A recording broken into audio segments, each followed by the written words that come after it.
Night does not arrive suddenly, but spreads like a secret, unfurling slowly across the horizon. The last embers of daylight fade, and the golden blaze of Helios yields to a gentler dominion. Darkness creeps into valleys, brushes over forests, and lingers upon the lips of rivers until the world exhales into stillness. Villages grow hushed, lamps flicker low, the restless energies of the day fold into silence. Yet the sky above does not fall asleep with the earth. It awakens into its truest form. In that awakening, the stars glimmer into being, thousands of eyes watching, and at the center of their gathering rises the Queen of Night herself, Selene, the moon. She is no distant orb of stone. To the ancients she was alive, eternal, breathing desire into the silence. Her silver glow was not cold, but tender, a radiance that lingered on skin like the brush of a lover's hand. She was seen as goddess, as queen, as presence. To witness her ascent into the heavens was to feel the chest tighten with longing, the pulse quicken with recognition of a beauty too immense to claim. Even her light carried contradiction. It was soft and gentle, yet it unveiled the shadows in every soul. Selene rode each night in her chariot, drawn by immortal horses pale as cloudlight. Their hooves left no sound as they traversed the invisible paths of heaven. Her veil streamed behind her, woven from mist and starlight, a trail that stitched the horizon with silver. Wherever her gaze fell, the world transformed. Seas swelled as though aching for her touch, their tides straining upward in silent devotion. Rivers shivered, reflecting her glow like liquid glass. Mountains, immovable by day, seemed softened by her caress, their peaks bathed in pale fire. Lovers beneath her glow leaned closer, emboldened by the secrecy of night. Poets, unable to resist her influence, found words that trembled like confessions. And dreamers surrendered themselves, carried into visions spun from her threads of light. But she herself remained untouchable. That is the paradox of Selene. She inspired longing in all who beheld her, yet she herself was left in solitude. Her divinity raised her above all, adored but never embraced. Her brother Helios blazed through the day, worshipped openly by mortals, who lifted their hands to him in gratitude for life-giving warmth. Her sister Eos painted each dawn in blush and rose, heralding beginnings that mortals welcomed with joy. Selene's reign, by contrast, was one of secrecy. Her worshippers spoke her name not in public hymns, but in whispers, in shadows, in hidden offerings left beneath moonlight. She was not a goddess of proclamation, but of intimacy. She ruled the hidden hour, the private moment, the forbidden desire. To belong to Selene was to belong to silence, to secrecy, to the realm where love dares not be spoken. She became the patroness of all that is tender and concealed, the kiss that never sees daylight, the yearning that stirs in the chest but never finds a voice, the fleeting glance across a crowded room that burns more deeply than any touch. Hers was the light that revealed not what is shown to the world, but what is hidden within the heart. And yet, For all her radiance, Selene bore the burden of her own solitude. Imagine her, night after night, sweeping across the heavens. She looked down upon mountains and valleys, upon seas and sleeping villages. She touched all, but none touched her. She gave her glow freely, yet received nothing in return. Her loneliness was not absence, it was presence, heavy and luminous, pressing against her as surely as her own veil. She illuminated lovers entwined beneath her glow, yet she herself remained untouched. She saw mortals leaning into one another, confessing their longings, giving shape to their desire. She envied them, though she would never say it aloud. She envied not their strength, but their fragility. For in fragility lies intensity. What mortals taste in a fleeting moment, she had never known across eternity. This loneliness swelled within her like a tide. Longing, once born, does not remain still. It grows, restless and insistent, pressing against every restraint. Within Selene it became a fire clothed in silver, unspoken yet unyielding. She was desire incarnate, not in its release, but in its restraint. Her light caressed every corner of the earth, but what she craved was a caress returned. When mortals gazed upward, they felt her distance, the impossibility of reaching the moon. Yet what they could not know was that Selene, radiant and eternal, felt the same impossibility mirrored back. The world loved her endlessly, but she longed for something more intimate than worship. She longed to be desired not as a goddess, but as a woman. And so the paradox deepened. Her radiance was both gift and prison, her beauty both crown and chain. The ancients told her story not as one of sterile divinity, but as one of aching sensuality. To them, moonlight was not neutral. It was a presence that touched skin with undeniable intimacy. It seeped into windows, brushed over sleeping faces, slipped beneath curtains to linger where no eyes watched.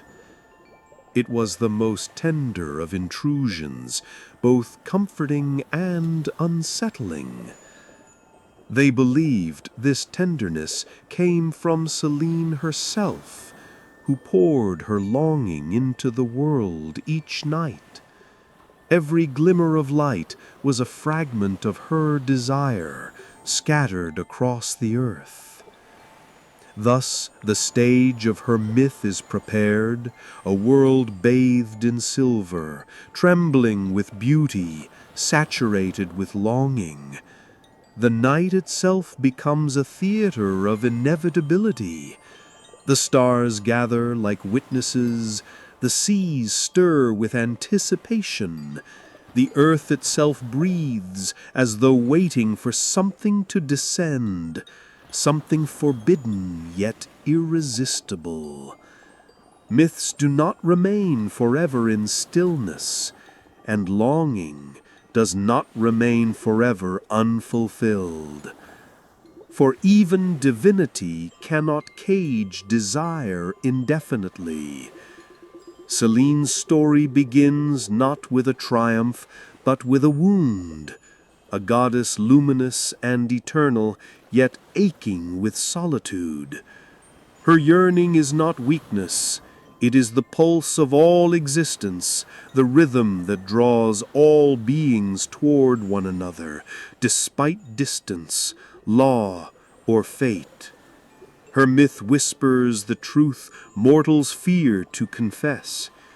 that love is not content with worship, that desire is not content with reverence. Love hungers for intimacy, and desire demands touch. The introduction to her tale lingers here, on the cusp of revelation. She has not yet found the mortal who will mirror her ache. She has not yet descended from the safety of heaven into the peril of passion. But the inevitability of it thrums in the silence, foreshadowed in every glance she casts downward. Somewhere beneath her glow lies the figure who will change everything. A mortal whose beauty will draw the eternal and to the forbidden. A sleeper whose vulnerability will awaken in her what no worship ever could. But before his name is spoken, we remain in the hush. We dwell in the silver silence of her reign.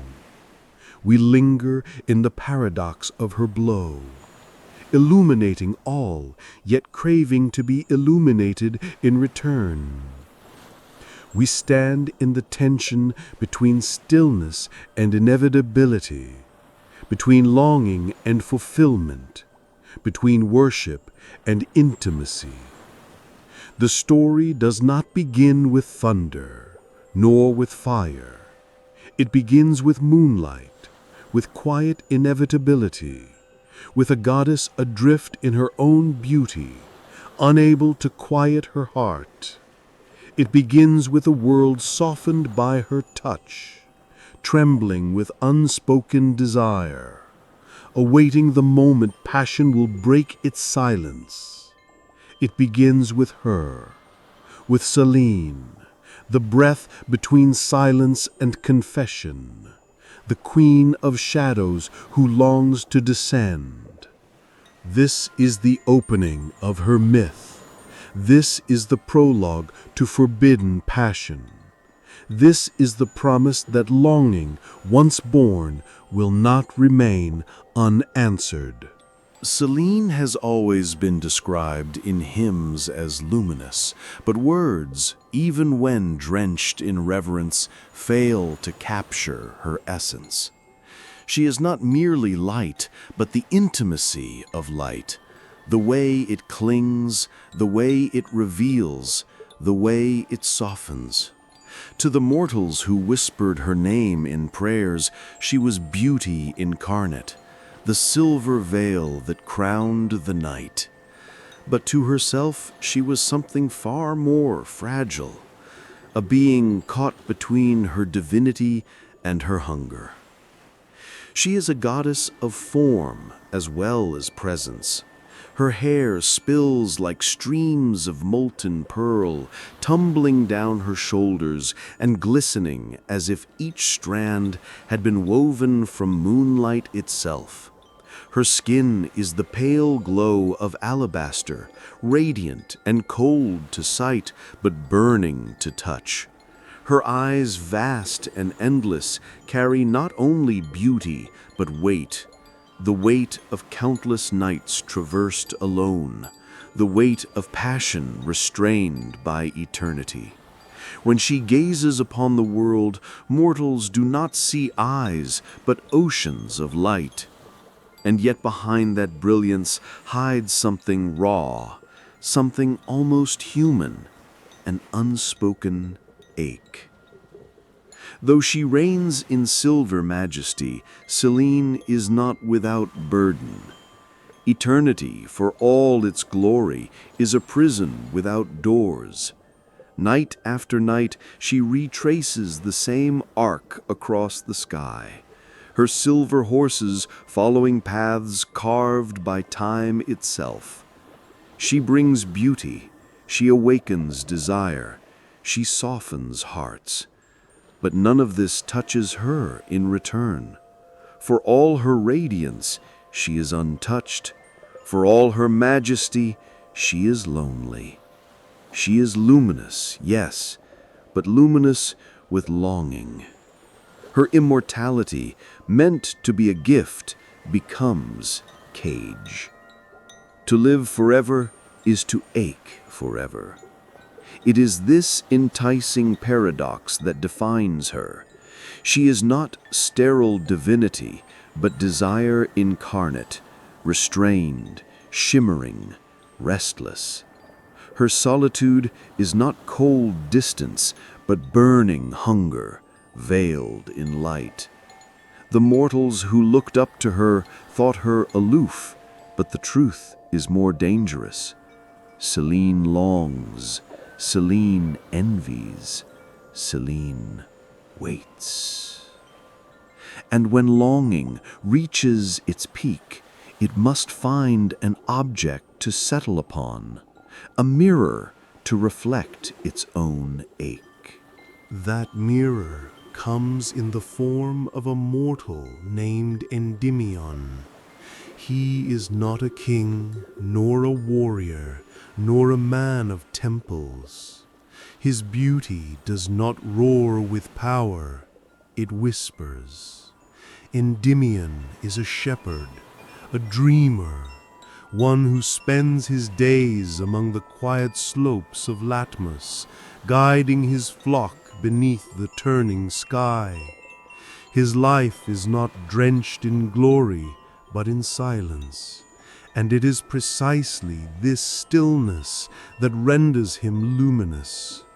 His beauty is not forged in battle, but born of gentleness. The poets say his face carried the kind of symmetry that silences words, a jawline soft yet sculpted, lips curved in a perpetual near smile, eyes closed as if in perpetual dreaming. His hair, dark and unruly, fell across his brow like a shadow over sunlight. His body, lean from labor, bore no armor, no weapons, no crowns, only the quiet grace of a mortal at ease in the world. He was not untouchable like Selene. He was touch itself, warm, fragile, vulnerable. His beauty lay not in distance, but in nearness, in the tender humanity that gods themselves could never claim. What made him irresistible, however, was not merely form, but condition. Endymion, according to the myth, was a sleeper.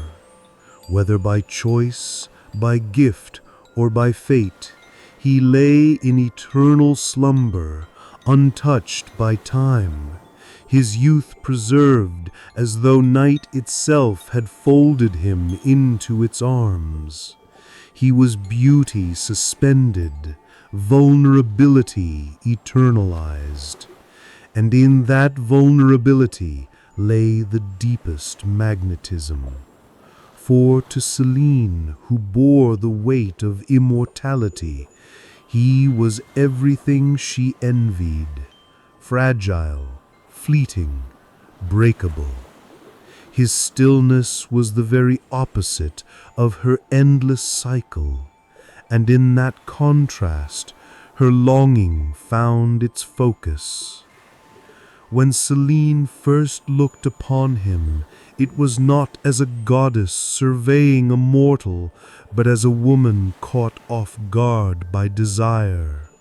His closed eyes did not see her, and that unknowing was intoxicating. For once she was not the object of worship, not the goddess beyond reach. To him she was unseen, unacknowledged, and therefore free to desire without restraint.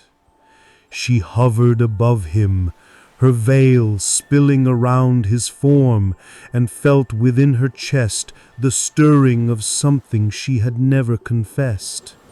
Hunger, not for prayer, but for touch.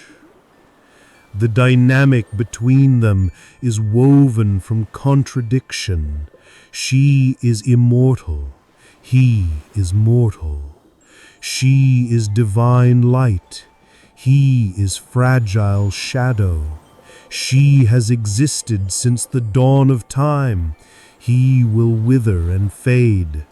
Yet it is precisely this contrast that draws them together, that charges their story with inevitability.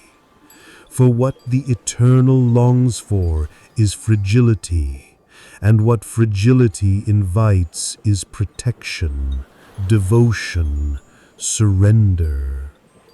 She is untouchable, yet she aches to touch. He is vulnerable, yet he beckons, even in sleep.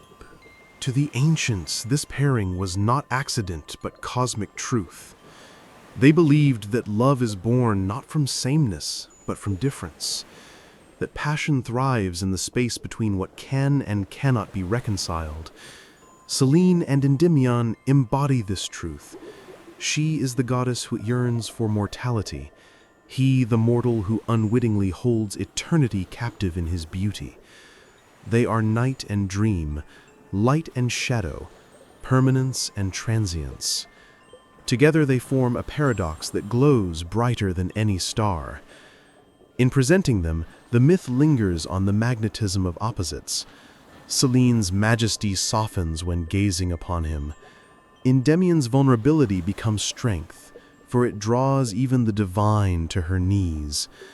Their story is not simply of goddess and man, but of inevitability, the pull of longing that no law, divine or mortal, can deny. Picture the scene that frames their encounter. Selene, radiant and veiled in silver, descends from her chariot to stand beside his sleeping form. The meadow lies hushed, the air heavy with perfume of night-blooming flowers. Endymion rests as though sculpted from dreams, his breath slow, his chest rising in rhythm with the pulse of earth. She leans close, her glow washing over his face, and for the first time in eternity, she feels the raw, trembling intimacy of desire, not restrained, but allowed. In him she sees more than beauty. She sees release from the burden of eternity. She sees a way to slip beyond divinity into something tender, something fleeting, something profoundly human. And though he sleeps, though he does not know, the connection is already sealed. For desire is not always spoken, nor need it be reciprocated in words. Sometimes it is enough for longing to find its mirror, for hunger to find its form. In Endymion, Selene's endless ache finds embodiment. Thus the characters stand before us. Selene, luminous but lonely, divine yet burdened by eternity. Endymion, mortal yet radiant, vulnerable yet irresistible in his unknowing stillness. Their dynamic is contradiction itself, and it is that contradiction which makes the myth breathe. For love, the ancients knew, is not safe. It is not balanced. It is not logical. Love is tension, the spark between what cannot meet, the hunger between heaven and earth. And in this pairing, the hunger is so vast it bends even the stars to silence. This is who they are before their story unfolds. A goddess of night, aching in solitude. A mortal dreamer, asleep yet radiant. And between them, the gravity of desire already pulling, already promising that what is forbidden cannot forever be denied. Desire, when it awakens in the heart, is never quiet. It begins as a murmur, a subtle pull, but it grows, pressing against every boundary until silence becomes unbearable. For Selene, this truth unfurls in secret. Night after night she passes above the world in her chariot, her veil trailing silver fire across the firmament, and her eyes return again and again to the same place, the meadow where Endymion sleeps. At first it is curiosity innocent enough. She lingers a moment longer over him, watching his chest rise and fall in the slow rhythm of dreams. She notices the curve of his lips, the softness of his brow, the way his body surrenders so completely to rest. She tells herself it is nothing, that gods are permitted to look, to observe, but not to yearn. Yet yearning takes root where it pleases, and Selene, though divine, is no exception. Her longing collides with the laws of her kind, for the order of gods is clear. Divinity must remain apart from mortality. To cross that boundary is to invite chaos, to unweave the fabric of fate. Mortals belong to time, fragile and fleeting. Gods belong to eternity, unchanging and vast.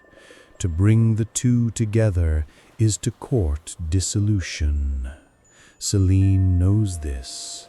She has been told since the dawn of her existence that her glow must be gift, not embrace, that she must illuminate mortals without touching them. But as she gazes upon Endymion's still form, those laws blur into irrelevance. Desire cares nothing for order. Desire listens only to itself. Her conflict grows sharper with each night. She tries to resist, to convince herself that his beauty is no different from any other mortal's. But it is. Endymion's vulnerability is unlike anything she has ever known. His sleep renders him defenseless, and that defenselessness is a kind of power, drawing her closer with every glance. She who is never unguarded envies the ease with which he surrenders. He lies exposed to the night, to the world, to her gaze, and in that exposure he becomes irresistible. Each night she hovers nearer, her glow falling across his face, outlining his features in silver. She dares not touch him, yet her very presence is a touch. Her light pools over his skin like liquid desire, tracing the slope of his jaw, the line of his lips, the hollow of his throat. She tells herself she is only watching, but watching itself becomes indulgence. Each glance deepens the hunger. Each sigh she exhales drapes the air between them with heat. The impossibility of their union sharpens the tension. He sleeps, unknowing, beyond her reach. Even if he woke, what then? How could a mortal endure her embrace? How could fragility withstand eternity's fire? She imagines him in her arms, imagines his breath mingling with hers, and then recoils, fearing she would shatter him. Love for her is danger. Her touch for him would be too much. And yet, the more she resists, the more unbearable the distance becomes. It is not only her heart that trembles with conflict. The heavens themselves watch. The stars, her eternal companions, gleam like witnesses, their light sharp with judgment. The gods above whisper in disapproval, though no words are spoken. She feels the weight of their unseen law pressing upon her. But law cannot still the tide within her chest. Every night she returns, and every night the tide swells higher. There comes a night when the longing becomes unbearable. Selene descends from her chariot, her silver horses dissolving into mist, her veil falling around her shoulders. She walks across the meadow, her bare feet silent upon the grass. Each step is both defiance and surrender, for she knows that with every pace she crosses the threshold of divine order. The air is thick with night-blooming flowers, their fragrance sweet and intoxicating. Endymion lies before her, his body relaxed, his lips parted in breath. He is so close she can feel the warmth of his skin against the cool shimmer of her glow. She kneels beside him, trembling. Her hand hovers above his cheek, close enough to feel the heat of life pulsing beneath his skin, but she dare not touch. The space between them becomes charged, electric with tension. Her lips part as if to speak, but no words come. What could she say? That a goddess has fallen captive to a mortal's beauty? That eternity envies the fleeting? That the queen of night has become undone by a shepherd's stillness? No language could hold it. So she remains there, silent, trembling, her breath mingling with his. The distance between touch and restraint becomes unbearable. Every fiber of her being aches to close it, to lay her palm against his cheek, to taste the warmth of his lips. But she resists, clinging to the fragile line between longing and fulfillment. For she knows, once crossed, nothing will remain the same. Desire, once satisfied, no longer belongs to silence. The sensuality of the moment lies not in touch, but in its absence. It is in the brush of her breath across his skin, in the way her light pools over him like liquid silver, in the way her gaze caresses every inch of his form. She surrenders herself to the nearness, to the unbearable sweetness of restraint. The ache becomes ecstasy. The hunger becomes its own form of intimacy. Yet even as she trembles with restraint, the conflict deepens. She is goddess, eternal, luminous. He is mortal, fragile, unknowing. To claim him would be to defy the heavens. To restrain herself is to burn in silence. No choice offers peace. This is the essence of her struggle. She cannot have him, and she cannot forget him. Desire becomes prison. Desire becomes destiny. The myth lingers here, in this unbearable tension, drawing the listener into the heart of longing itself. For who among us has not known the pain of desiring what cannot be touched? Who has not hovered on the edge of confession, trembling between hunger and restraint? Selene's story is not distant. It is our story, magnified into divine light. Night after night, she returns to him. Night after night, the ritual repeats, the descent, the hover, the nearness that never becomes touch. And with each repetition, her hunger deepens, her restraint frays. The inevitability of passion grows heavier, bending the very stars towards silence. For no longing, however restrained, can remain forever caged. The conflict is not only between goddess and law, but between restraint and surrender, between silence and confession, between touch withheld and touch inevitable. It is a dance, slow and trembling, that builds toward the moment when silence can no longer hold. Selene knows it, the stars know it. Even Endymion, though asleep, seems to breathe with the rhythm of inevitability. This is the heart of their story's tension. The goddess luminous with longing, the mortal radiant in vulnerability, the space between them trembling with desire unspoken. Each moment stretched into eternity, each breath heavy with what has not yet been confessed. The conflict does not weaken the passion. It feeds it, sharpens it, makes it unbearable, addictive. Thus we arrive at the precipice. The goddess hovers over the sleeper, trembling with forbidden hunger. The law of gods forbids her, yet her heart demands him. His fragility warns her away, yet his beauty pulls her closer. She is caught in the unbearable space between touch and restraint.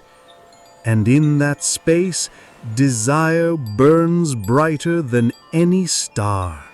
Night enveloped the world in its deep, unwavering embrace, and Selene, suspended above the sleeping meadow, felt the pulse of inevitability coursing through her veins.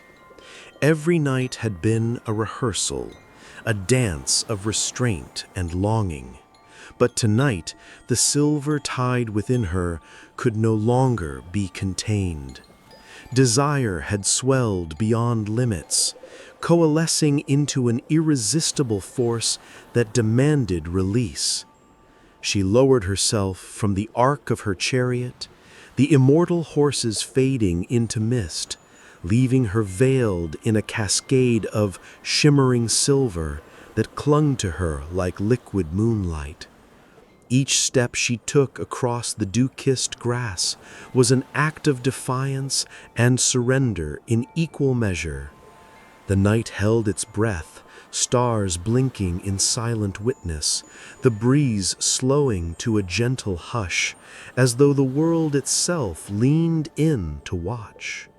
She approached Endymion, whose form lay still beneath the weight of dreams, his vulnerability magnified by the serene suspension of sleep. The mortal had no awareness of her descent, no notion that the goddess who had haunted his nights now knelt above him, trembling with desire. Her hand hovered above his skin, suspended in tension that was almost unbearable. The warmth of his cheek, the soft slope of his brow, the faint rhythm of his pulse, all called to her, igniting a fire that had been building for endless nights. She did not yet touch him, yet the act of being near him was in itself a brush of intimacy, a silent confession carried in the curve of her body, in the breath that hovered just above his lips. Her every heartbeat echoed against the stillness of the world, a private rhythm vibrating between them, unseen yet palpably real. Selene's descent was not only physical, but emotional. Each inch she closed between them represented the surrender of everything she had maintained for eons, her restraint, her dignity, her isolation. She was a goddess who had hovered above mortals for countless nights, keeping desire at bay, preserving the fragile equilibrium of law and eternity. And now she was stepping into the void, relinquishing control, allowing herself to be consumed by the very hunger she had long admired from afar. Endymion, still asleep, was radiant in his vulnerability. His lips parted as if in anticipation of a dream he alone could not remember, his chest rising and falling with effortless rhythm. Celine's hand brushed the air across his skin, the proximity of touch igniting a shiver in her own body that she could not contain. Her fingers traced patterns in the moonlight, hovering over his form, feeling the warmth of his flesh without daring to close the distance fully. Each movement was deliberate, a caress in restraint, a whisper of intimacy that transcended the mere act of physical contact. Her breath mingled with the night air, faint and tremulous, falling over him like a silver veil. She leaned closer, her lips brushing against the hollow of his throat, tasting the invisible heat that rose from him even in slumber. Every inch she allowed herself to descend was a collapse of divine boundary, a surrender of immortality to the immediacy of sensation. Her body trembled with the intensity of unbridled longing, a tension coiled so tight that even the stars seemed to quiver in witness. The intimacy between them was quiet, yet absolute. It was not the tumultuous violence of passion, but the exquisite, deliberate layering of desire over restraint. Her hand, when it finally rested against his shoulder, sent a shock through her own being. The warmth of his skin, the softness of his form, the helpless surrender of his body. It was intoxicating, more powerful than any worship, more compelling than the distant adoration of mortals. Every breath she took, every small motion was a confession, a surrender, a collapse of eons of self-control. Celine's glow seemed to pool around them, bathing the scene in silver fire, a private universe suspended in the night. Her touch, her presence, her gaze, these became a symphony of intimacy, a dialogue without words. Endymion's sleep rendered him defenseless, yet in that very defenselessness lay the depth of their connection. He could not respond consciously, and yet in the quiet shiver of his body, the tremor of his breath, there was reciprocity. The mortal and the divine were entangled, not through recognition, but through the raw physics of longing and proximity. Every gesture she allowed herself to make carried weight. Her fingers traced the line of his jaw, the curve of his neck, the hollow of his shoulder.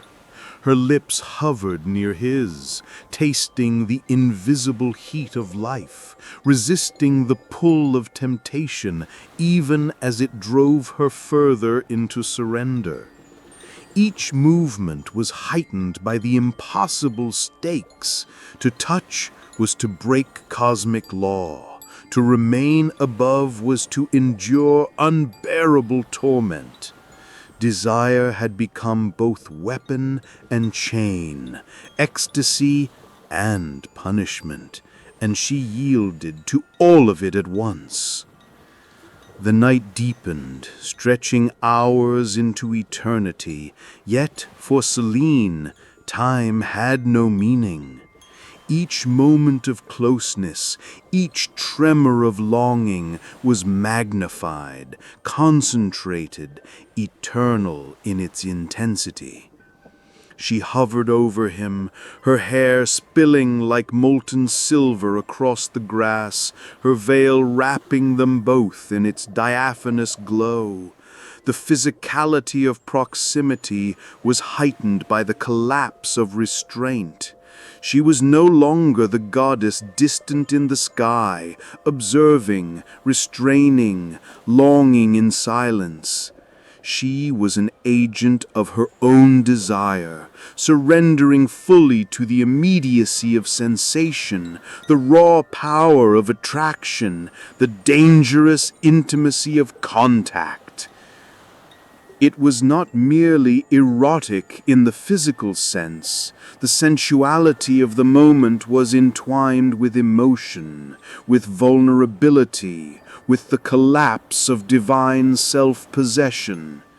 She allowed herself to want, to ache, to tremble with the heat of her own desire.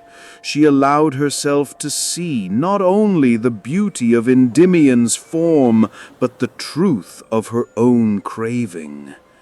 She was no longer the distant observer. She was participant, witness, and worshipper all at once.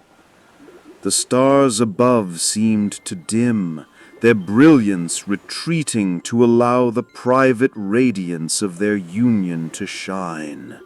The world itself receded, leaving only the meadow, the sleeping mortal, and the goddess in her collapse of restraint. The tension that had built across countless nights, the endless hovering, the yearning withheld, the ache of impossibility, finally found release in the communion of presence. Touch, breath, and intention merged into a single pulse of intimacy that carried the weight of eons. Celine's descent was the culmination of cosmic longing. Every motion, every sigh, every brush of her hand across his skin was an acknowledgement that desire, when held too long, demands fulfillment. Yet the fulfillment was not only physical, it was emotional, existential, and divine. In surrendering to her hunger, she allowed herself to be vulnerable, to risk ruin, to embrace the ecstasy and terror of love that defies order. She became both radiant and fragile, goddess and woman, eternal and ephemeral, all at once. Even in his sleep, Endymion's presence was alive. The softness of his body, the regularity of his breath, the purity of his vulnerability, they were irresistible. Celine felt in him the impossibility of perfection, the unattainable ideal that every goddess secretly craves. Her desire, long tempered by law and distance, now ignited fully, becoming a force beyond thought, beyond planning, beyond restraint. She hovered over him, and yet she became part of him in a way that transcended mortal comprehension, their beings aligned in longing, proximity, and surrender, even without conscious awareness on his part.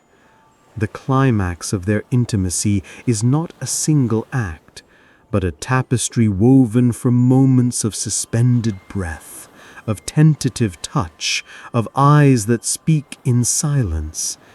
Every inch of distance conquered between them is electric with meaning. Every unspoken longing resonates with the weight of uncounted nights, of centuries of restraint. Each pulse of her hand against his shoulder, each whisper of her veil across his skin is charged with the sensual gravity of a passion that has been denied too long. In this sacred space, the collapse of divine restraint into vulnerability is complete. Celine, luminous goddess, allows herself to be undone by the mortal whose form has captivated her for countless nights. Desire becomes confession, intimacy becomes act, and in their secret communion both eternity and mortality are suspended. The night holds them, the stars bow in witness, and the world itself fades away, leaving only silver, warmth, and the tremulous rhythm of hearts and breaths aligned. And so the myth reaches its emotional peak, a goddess surrendered, a mortal cradled in sleep, the impossible realized not in law or consciousness, but in the electric, trembling, irresistible communion of longing fulfilled. Here, in the hush of the night, Selene discovers the depth of her own humanity, even as she radiates divinity, and Endymion, though unaware, becomes the axis around which eternity turns, if only for this moment.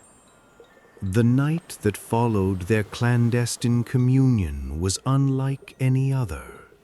The meadow lay in a hush deeper than before, as though the world itself had acknowledged the breach of divine law, yet consented to hold its silence. Selene hovered over Endymion, her silver veil spilling like liquid light across the dewy grass, her chest rising and falling with the echoes of desire finally given form. In the stillness, the inevitability of consequence pressed upon her heart. The gods themselves would not overlook this transgression, and yet she felt no fear, only a bittersweet certainty. The intimacy she had longed for could exist only in a space apart from mortality, and yet she would claim that space for herself. Endymion slept as though untouched by time or law, his breath steady, his body serene. Selene watched him with a mixture of triumph and ache. The mortal who had drawn the goddess of night into vulnerability, who had awakened desire she had contained for eons, was now hers, but hers in a form suspended, immortalized, yet forever beyond conscious reciprocation. The paradox of her victory struck her deeply. She possessed him fully, and yet could never fully touch the essence of his waking love. His eyes would never meet hers in understanding. His voice would never speak her name with recognition. And yet the closeness was undeniable, a tangible proof that desire had achieved its end, even if imperfectly. The choice, or perhaps the inevitability, was now before her. To let him return to the ordinary flow of mortal life would mean losing him, relinquishing the perfection of his form and the intensity of their union. To preserve him in sleep was to create a sanctuary where they could exist together, even if only partially. In that moment, Selene understood that love and possession are not always aligned, that intimacy does not always coincide with awareness. Her hand hovered over his chest, feeling the slow rise and fall, and she realized the gift she must give: the eternal suspension of his youth, the preservation of his beauty, the quiet, unresponsive presence that would anchor her desire across centuries. It was a sacrifice of its own kind. Though he remained hers in body, he was no longer hers in consciousness. He would never know the depth of her longing, the trembling of her heart, the intensity of the nights she spent watching him, hovering above him, consumed by the gravity of desire. Every breath she drew near him would be a reminder of the chasm that eternity imposed between them, and yet she was willing to accept it, for the alternative, losing him entirely, was unthinkable. In preserving his sleep, she carved a space in the world where the impossible intimacy they had shared could endure. The act of placing him in eternal slumber was not violent nor cruel, but deliberate, tender, suffused with the same sensuality that had defined their union. She trailed her fingers over his skin one last time, leaving trails of silver light that shimmered like echoes of touch. Her lips brushed against his forehead, a kiss lighter than air, a whisper of devotion that transcended words. And then, softly, almost imperceptibly, she called upon the currents of fate, weaving a spell of preservation that would hold him in time's suspension, untouched by aging, unbroken by waking life. The paradox of the outcome struck her deeply. In achieving the presence of what she desired, she had also imposed absence. He was hers, yet not hers, near, yet removed, alive, yet forever dreaming. The bittersweet quality of their reality mirrored the essence of longing itself, satisfaction entangled with ache, triumph laced with loss, possession shadowed by incompleteness. The mortal and the goddess existed together, but not in the fullness of love's usual reciprocity. They were bound in a reality shaped by both devotion and impossibility. Celine's gaze lingered on him as the hours passed, her eyes tracing the familiar curves of his form, memorizing the subtle shifts of muscle and breath that marked the rhythm of his eternal sleep.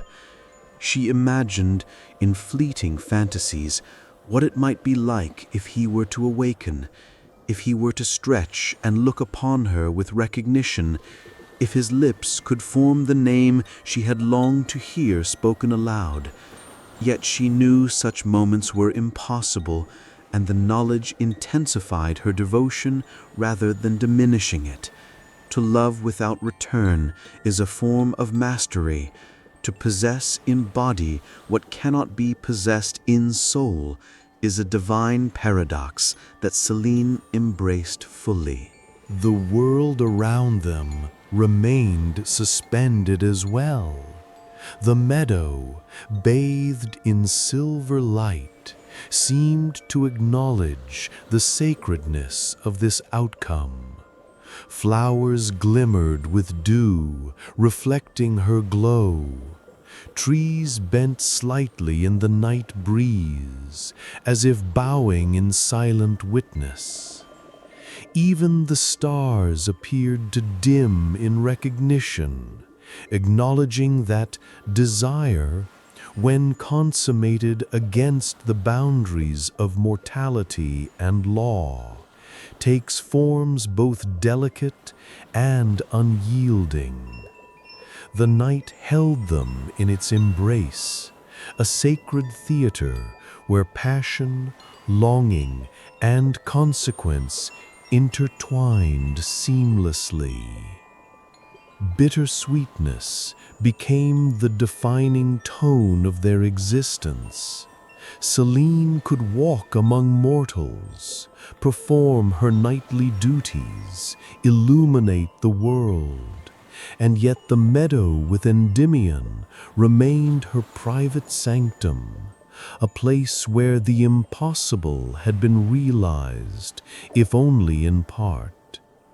Her heart swelled with the intensity of what she had achieved, yet contracted in sorrow for what could never be.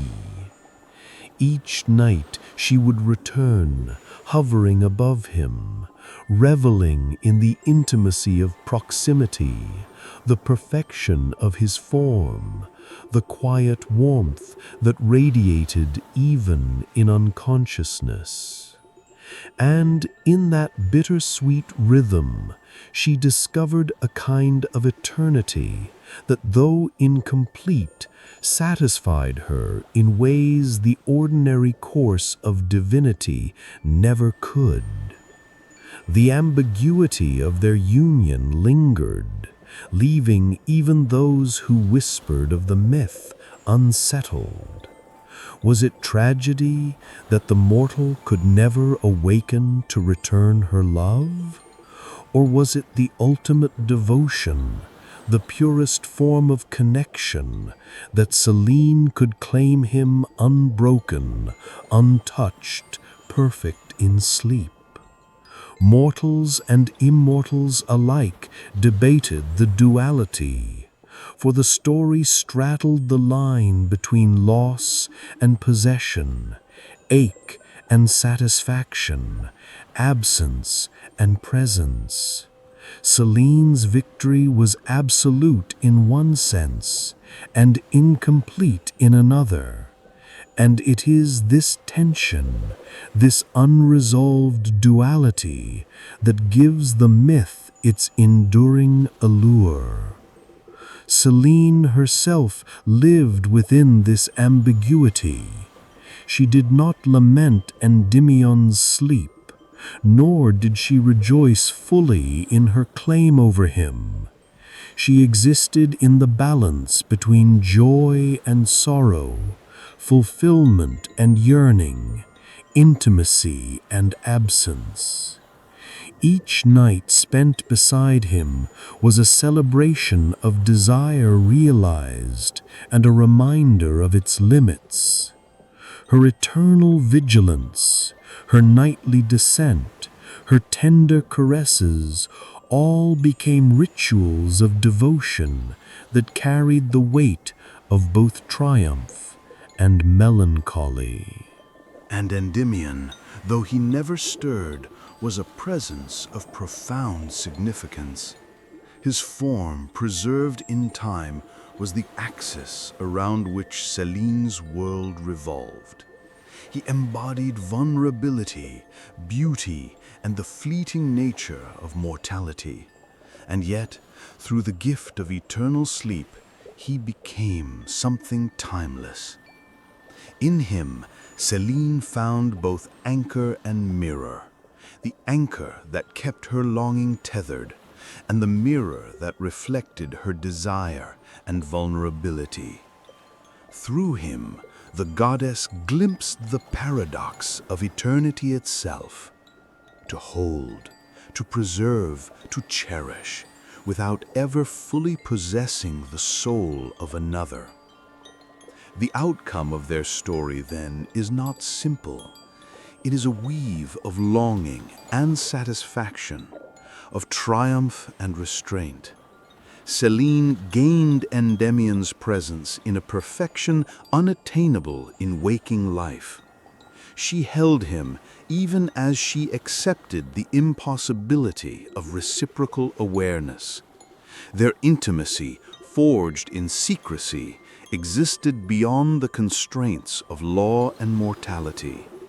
It was sacred, electric, and eternal in its suspended reality. And yet it carried the ache of incompletion, a tension that defined both their myth and its resonance across time. In the quiet of the night, Selene would sometimes linger at the edge of the meadow, gazing at Endymion's sleeping form, her heart swelling with love and sorrow intertwined. She knew that the story of their union would be whispered among mortals as legend, as caution, as example of the power of longing. But she alone understood its deepest truth: that the heart, divine or mortal, cannot contain desire without finding a form, and that even in imperfection, even in absence, love achieves its own kind of eternity. Thus ends the outcome. Endymion sleeps eternally, preserved in youth and beauty, untouched by the march of mortal time. Selene hovers over him, luminous and tender, her longing met, her desire fulfilled in part, her devotion absolute. Bittersweet, ambiguous, beautiful, impossible, this is the resolution of their tale. a space between tragedy and devotion, a story that leaves the listener torn between sorrow for what cannot be and awe at what endures. Night spreads its silver wings across the world, and Selene continues her eternal journey across the heavens.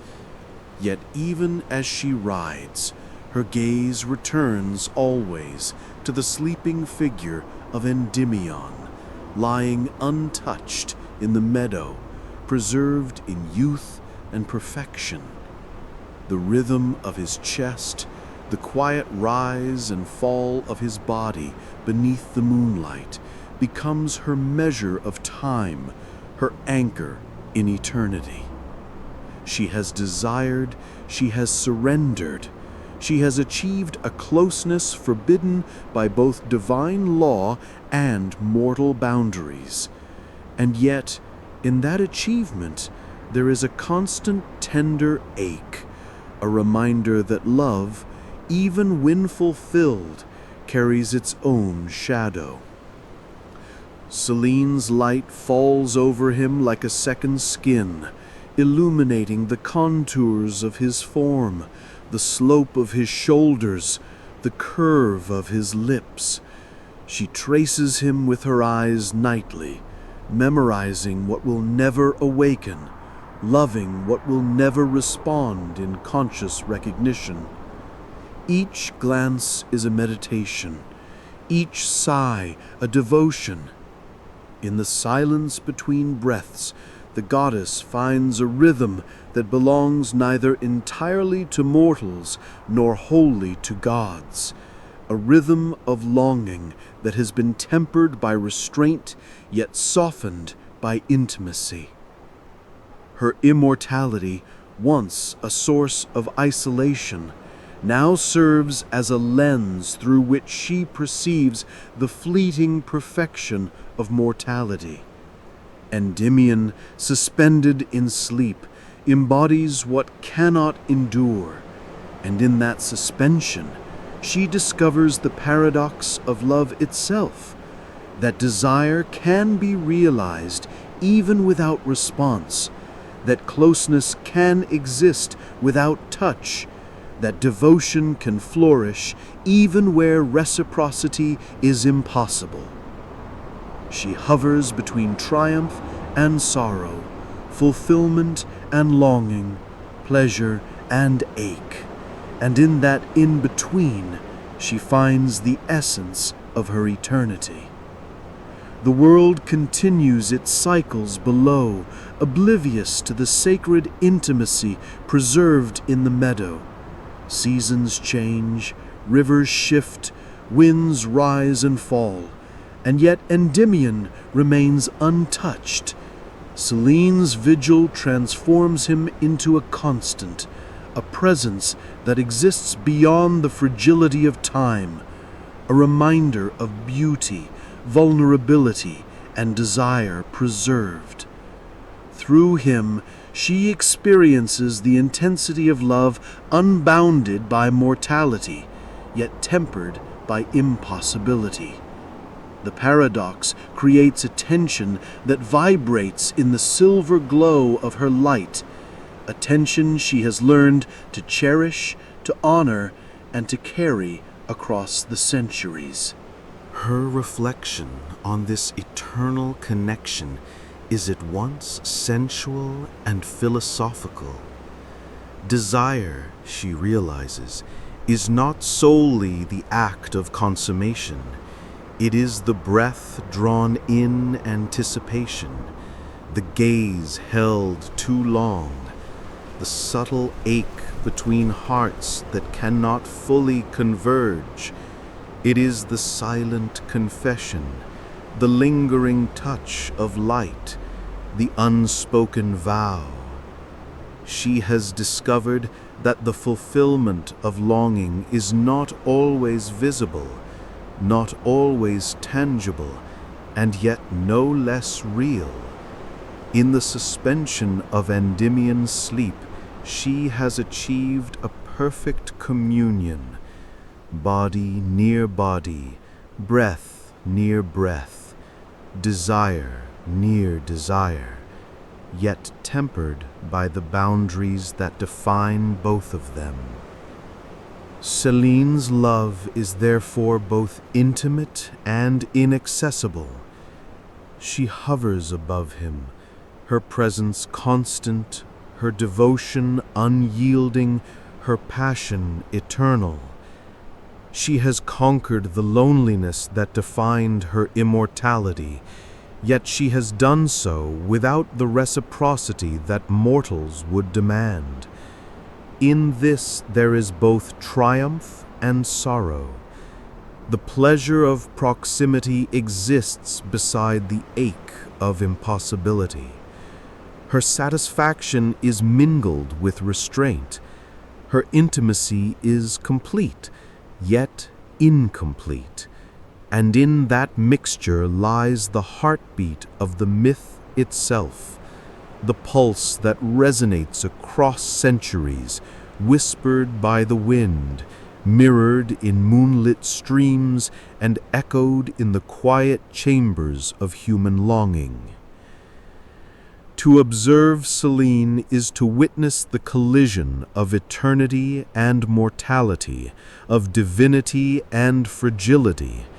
She embodies the contradictions of desire, demonstrating that love does not always follow logic, that devotion can be expressed without acknowledgement, that passion can exist even where physical touch cannot fully satisfy. Her vigil is an expression of the highest intimacy, a surrender of restraint, a triumph of longing, a recognition that the heart's ache is as real and necessary as its fulfillment. The moon's silver light, flowing endlessly over land and sea, becomes both metaphor and manifestation of Celine's devotion. It brushes across the slumbering mortal as effortlessly as a lover's fingertips, illuminating what is fragile, tender, and fleeting. It travels through forests, over mountains, across rivers, yet always returns to the meadow, to Endymion, anchoring eternity in the locus of vulnerability. Her glow is both gift and witness, a reminder that love persists even when conventional fulfillment is impossible. As centuries pass, mortals come and go, civilizations rise and crumble, yet the bond between Celine and Endymion remains. It is a love that defies conventional storytelling, not heroic, not triumphant in the way mortals often imagine, but profoundly sacred in its restraint and persistence. Celine's light carries the memory of longing, the imprint of desire, and the quiet ache of unrequited reciprocity. She is eternal witness, eternal lover, eternal guardian of the fragile beauty that mortality provides. The myth leaves its listeners with a suspended question. Is it tragedy that Endymion sleeps forever, unable to return Celine's love in waking consciousness? Or is it devotion so profound that even the impossibility of full reciprocity cannot diminish its intensity? Celine herself embodies the answer, living with the tension, honoring both the ache and the fulfillment that coexist within her eternal vigil. Her story teaches us that love's deepest truth is not always possession, not always mutual recognition, but the relentless persistence of desire, care, and attention, even in the face of impossibility. Every night, as Celine sweeps across the sky, she is both goddess and woman, luminous yet fragile, immortal yet intimately connected to what is fleeting.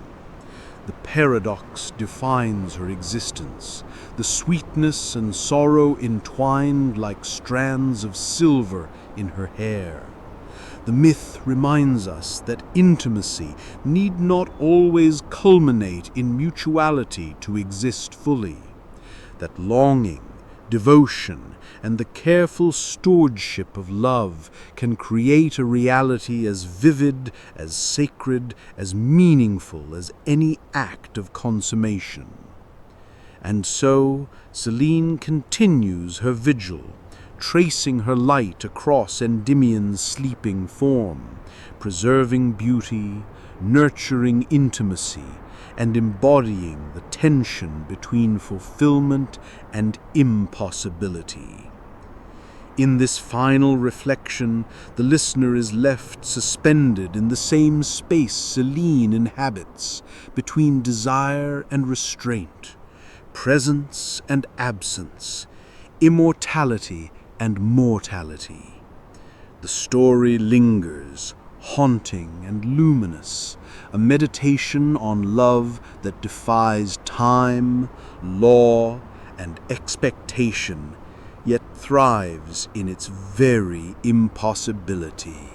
The moon rises and falls, tides respond.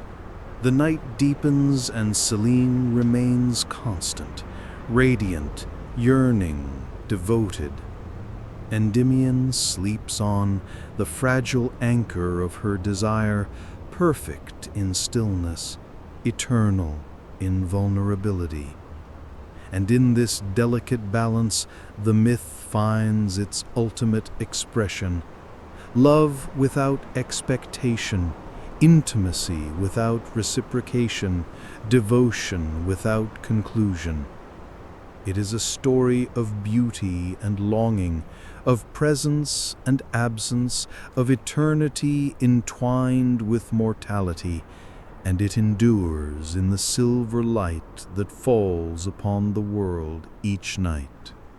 Selene's vigil is both reward and punishment, a perpetual dance of closeness and distance. The ache of desire persists, yet it is a pleasure in itself, a constant reminder that longing is as vital, as potent, and as sacred as any act of consummation. Her reflection is not sorrowful alone, nor joyous alone. It is both, a harmony of contradiction that defines the eternal dance between gods and mortals, between longing and fulfillment, between what can be held and what must remain suspended. In the hush of the meadow, under the arc of the night sky, Selene whispers her devotion into the wind, into the stars, into the silver threads of light that bind her to Endymion. The mortal sleeps, unaware, yet utterly present. The goddess hovers, unyielding, luminous, and achingly human in her desire. Their story, preserved in this tension, becomes a testament to the paradoxical power of love, how it can be at once complete and incomplete, present and absent, joyous and aching, fleeting and eternal. It is here, in the final reflection, that the myth reaches its quiet, sacred resolution. Selene's love endures, preserved in light and devotion, framed by impossibility, tempered by eternity. The listener is left with the lingering sensation of longing fulfilled only partially, beauty preserved only in its potential, intimacy experienced beyond the bounds of law and mortality. And as the moon traces its eternal path across the sky, Selene continues to honor the delicate, sacred rhythm of love, desire, and devotion that defines her myth, radiant and infinite in her silver light.